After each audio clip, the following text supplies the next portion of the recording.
Hello and welcome to my YouTube channel my classroom. आज हम class 7 की geography का जो चैप्टर फर्स्ट है उसकी एक्सरसाइज करेंगे, जिसमें सबसे पहले क्वेश्चन आंसर दिए हुए हैं। फर्स्ट क्वेश्चन है हमारा, व्हाट इज़ एन इकोसिस्टम, यानी एक पारिस्थितिक तंत्र क्या है। तो वह तंत्र जिसमें समस्त जीवधारी आपस में एक दूसरे के साथ तथा पर्यावरण के उन भौतिक एवं रासायनिक कारकों के साथ परस्पर क्रिया करते हैं जिसमें वह निवास करते हैं। यह सब ऊर्जा और पदार्थ के स्थानांतरण द्वारा संबंध है।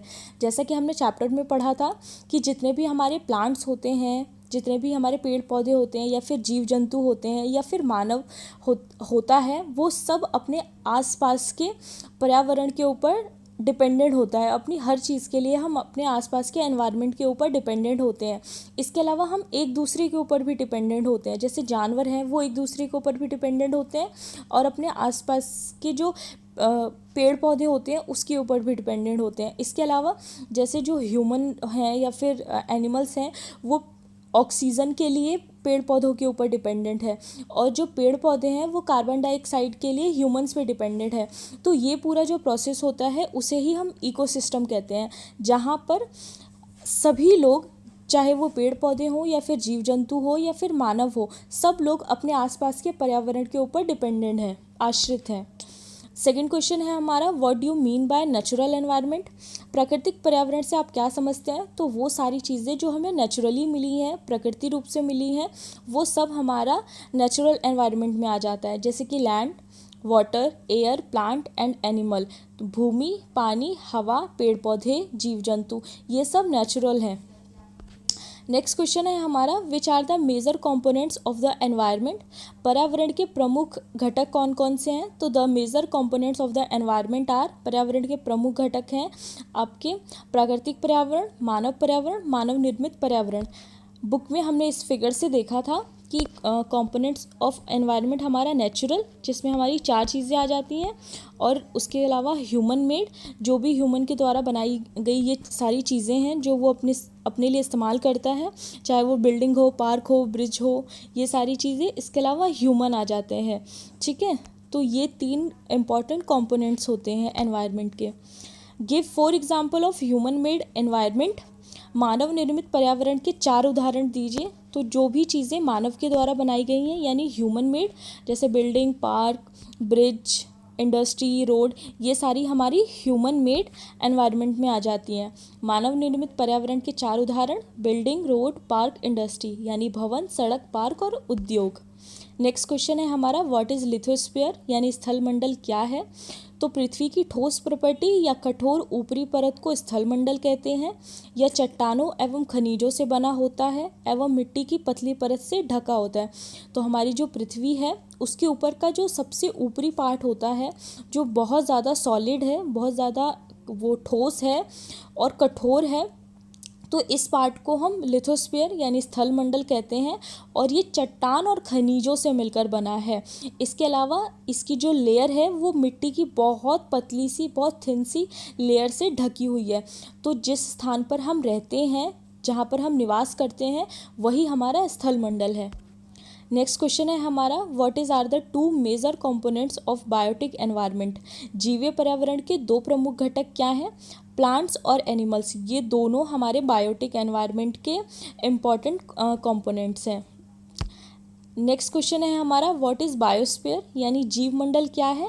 It is a narrow zone of the earth where land, water and air interact with each other to support life. यह पृथ्वी का एक संकीर्ण क्षेत्र है जहाँ स्थल, जल एवं वायु मिलकर जीवन को संभव बनाते हैं। तो पूरी पृथ्वी का एक ऐसा एरिया, एक ऐसा जोन जहाँ पर स्थल यानी लैंड, वाटर और एयर, ये तीनों मिलकर लाइफ को, यानी जो भी हमारी लाइफ है उसको पॉसिबल बना पाते हैं। जैसे कि हमने अपने फिगर में भी देखा था कि जहाँ पर हवा, पानी और ये जो हमारा लैंड है, ये तीनों मिल जाते हैं, इस वाले एरिया को हम बायोस्फीयर कहते हैं।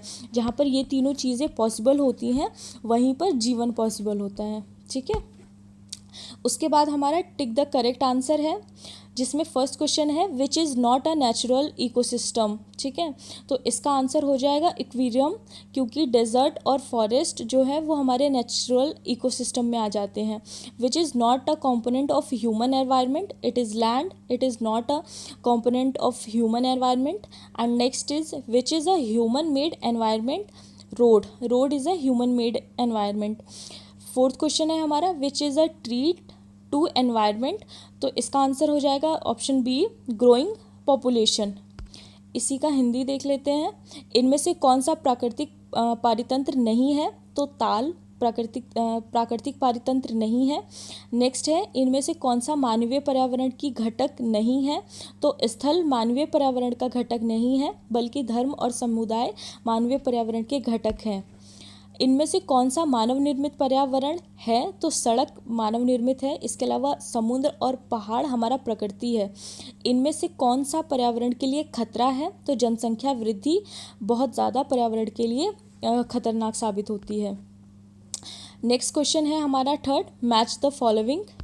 इसमें हमें मैचिंग करनी है। सबसे पहला ऑप्शन है हमारा जैवमंडल, जो कि वह संकीर्ण क्षेत्र जहाँ स्थल, जल, वायु पारस्परिक क्रिया करते हैं, यानी जो फर्स्ट है वो हमारा फोर्थ से मैच होगा। नेक्स्ट है हमारा वायुमंडल यानी एटमॉस्फेयर, ये पृथ्वी को घेरने वाली वायु की चादर को कहते हैं, तो ख हमारा फर्स्ट से मैच होगा। जलमंडल यानी जलीय क्षेत्र, तो ग का सेकंड, और घ यानी पर्यावरण हमारे आसपास का क्षेत्र। ठीक है, तो घ का थर्ड। फिर लास्ट है हमारा गिव रीज़न यानी कारण बताओ, जिसका पहला क्वेश्चन है मैन मॉडिफाई हिज एनवायरनमेंट, मानव अपने पर्यावरण में परिवर्तन करता है। हमने अपने चैप्टर में भी देखा था कि जो मानव है वो टाइम के साथ चेंजेस करते रहता है अपने आसपास के एनवायरनमेंट में। मानव अपने पर्यावरण के साथ पारस्परिक क्रिया करता है और उसमें अपनी आवश्यकता के अनुसार परिवर्तन करता है। मानव ने पर्यावरण के उपयोग और उसमें परिवर्तन करने के कई तरीके सीख लिए। औद्योगिक क्रांति से बड़े पैमाने पर उत्पादन प्रारंभ हो गया, परिवहन तेज गति से प्रारंभ हुआ, सूचना क्रांति से पूरे विश्व में संचार सहज और द्रुत हो गया। तो जो मानव है, जैसे पहले आदि मानव वगैरह हुआ करते थे, तो वो अपने आसपास की चीज़ों से ही अपना काम चला लिया करते थे, लेकिन धीरे धीरे जैसे जैसे उन्हें कृषि आए, उन्होंने बहुत से चेंजेस करने शुरू कर दिए। तो मानव अपने आसपास की चीज़ों के ऊपर तो डिपेंडेंट होता ही है, लेकिन अपने पर्यावरण को धीरे धीरे वो चेंज भी करता रहता है। जैसे बहुत तेज़ी से हम लोग इंडस्ट्री रिवोल्यूशन की तरफ बढ़ गए, उससे बहुत ज़्यादा उत्पादन होने लगा। इसके अलावा ट्रांसपोर्ट भी बहुत ज़्यादा बढ़ गया, परिवहन बहुत तेज हो गया, अलग अलग तरह के डेवलपमेंट आते ही रहे समय के साथ। इसके अलावा सूचना क्रांति आजकल इतनी ज़्यादा हो गई है कि हम कोई भी खबर 1 मिनट में दूसरी जगह पहुंच जाती है। तो इन सारी चीज़ों से हमें पता चलता है कि जो मैन है वो हमेशा मॉडिफाई करता रहता है अपने एनवायरनमेंट को। सेकंड है हमारा plants and animals depended on each other, यानी पौधे एवं जीव जंतु एक दूसरे पर आश्रित हैं।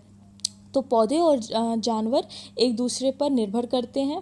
जानवर पौधों का उपभोग करते हैं क्योंकि वे एकमात्र उत्पादक हैं और उनसे ऑक्सीजन भी लेते हैं। पौधे कार्बन डाइऑक्साइड के लिए जानवरों पर निर्भर करते हैं। तो जो हमारे पौधे हैं वो उनको जब भी कार्बन डाइऑक्साइड की ज़रूरत होती है तो वो जानवरों से या फिर ह्यूमन से लेते हैं। इसके अलावा अगर जानवरों को खाने के लिए या फिर ऑक्सीजन की ज़रूरत होती है तो वो पौधों से लेते हैं। तो इस तरह दोनों एक दूसरे के ऊपर डिपेंडेंट है। Okay, thank you so much.